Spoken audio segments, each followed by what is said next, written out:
This channel does not promote any violent, harmful, or illegal activities. All content provided by this channel is meant for an educational purpose only. অবশ্য যেখানে রাজ্যপালই সুরক্ষিত বোধ করছেন না, সেখানে ব্যারাকপুরের ব্যবসায়ীরা আর কি করে সুরক্ষিত বোধ করবেন বলুন তো? রাজ্যপাল থেকে রাজ্যভবন থেকে রাজ্যপাল তো নবান্নে চিঠি পাঠিয়ে জানিয়েছেন যে রাজভবনে নিরাপত্তার দায়িত্বে যে সমস্ত পুলিশ আধিকারিক আছেন সবাইকে বদলি করতে হবে, কারণ রাজ্যপাল নাকি সুরক্ষিত বোধ করছেন না। আজ সকালে কিন্তু তাই নিয়ে একদম নাটকের পর নাটক হয়েছে। রাজভবনে ওই পুলিশ কর্মীদের কাছে প্রথমে নোটিশ পাঠান আনন্দ বোস যে অবিলম্বে রাজভবনের ভেতরে থাকা ওই পুলিশের অফিসগুলোকে খালি করে দিতে হবে। পুলিশ সূত্রে জানানো হয় যে লালবাজার থেকে সেই নোটিশ নিতে বারণ করা, তারা নোটিশ নেবেন না। নোটিশ সার্ভ করতে না পেরে রাজভবনের কর্মীরা চলে যান। তারপর রাজভবনের পুলিশ অফিসে খবর আসে রাজ্যপাল নির্দেশ দিয়েছেন পুলিশ অফিসগুলোর বিদ্যুৎ আর জলের লাইন কেটে দিতে। সেটাও আলটিমেটলি তা কার্যকর হয়নি। বেলায় শুরু হয় নাটকের দ্বিতীয় অঙ্ক। খবর আসে যে রাজ্যপাল নর্থ গেটে আসবেন এবং পুলিশ অফিসগুলোতে নিজে দাঁড়িয়ে থেকে লোক দিয়ে তালা ঝোলাবেন।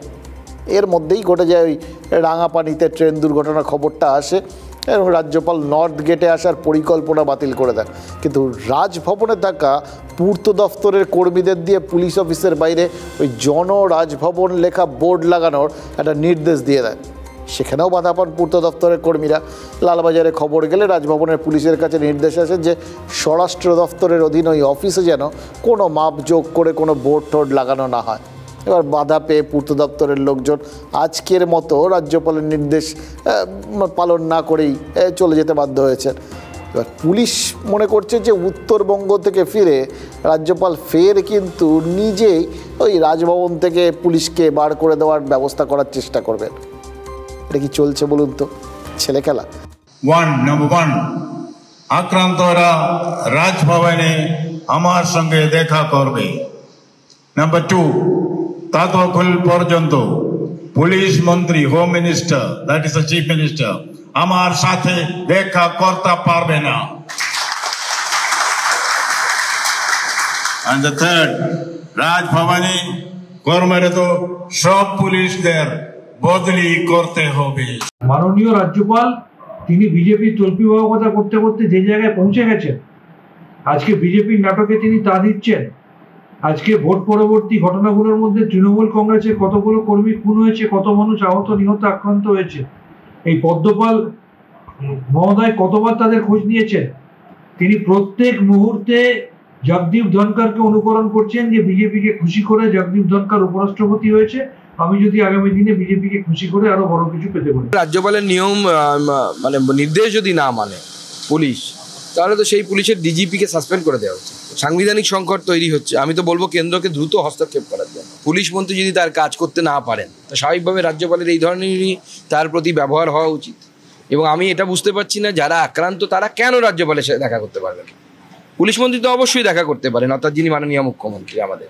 তাহলে পুলিশের পক্ষ থেকেই কি ধামাচাপা দেওয়ার চেষ্টা করা হচ্ছে? তার মানে কি পুলিশের সাথে কি তৃণমূল কংগ্রেসের এই হারমাদদের চুক্তি হয়ে গেছে, গটাপ হয়ে গেছে যে তোমরা যা ইচ্ছে তাই করবে, আমরা কোনোভাবে তোমাদেরকে আটকাবো না? মুখ্যমন্ত্রী বলেছেন যে আনন্দ বোস যতদিন রাজ্যপাল রয়েছেন রাজভবনে আর যাবেন না। রাজ্যপাল বলেছিলেন কি, মুখ্যমন্ত্রী রাজভবনে যাতে ঢুকতে না পারেন সে ব্যবস্থা করতে, মুখ্যমন্ত্রীর সাথে দেখা করবেন না। এবার কে মানে দুটো কিন্তু আলটিমেটলি প্রায় একই হয়ে গেল। রাজ্যপালেরও মোটামুটি সম্মান রইল, এটা আমরা বুঝতে পারছি। আসলে মানুষ চায় একরকম আর হয় আরেক রকম। এই আজকেই যেরকম, আজকে একটা একই সঙ্গে মানে ওখানে না হয় দেখা হবে না বা এরকম পরিস্থিতিটা নিশ্চিন্ত হয়ে গেছে। রাজ্যপাল বলেছেন দেখা করবেন না, মুখ্যমন্ত্রীও বলেছেন যাবেন না, মিটে গেল। কিন্তু বাইরে আজ একই বিমানে কিন্তু রাজ্যপাল আর মুখ্যমন্ত্রীর উত্তরবঙ্গে যাওয়ার মতো পরিস্থিতি তৈরি হয়েছিল।